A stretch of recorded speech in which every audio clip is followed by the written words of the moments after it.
যে ব্যক্তি অন্য কারো খুশি কেড়ে নেয় তার খুশির মেয়াদ বেশি দিন থাকে না, কারণ তার খুশি কেড়ে নেওয়ার জন্য অলরেডি কয়েকজন ব্যক্তি তৈরি হয়ে যায়।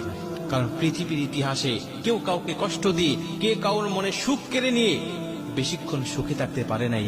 অতএব আমরা কারো সুখ কেড়ে নেওয়ার চিন্তায় ব্যস্ত থাকবো না, সব সময় নিজের জন্য যেটা পছন্দ করব, অন্যের জন্য সেটাই পছন্দ করব, তাহলে নিজের জীবনটাকে আল্লাহ সুখময় করে দিবে।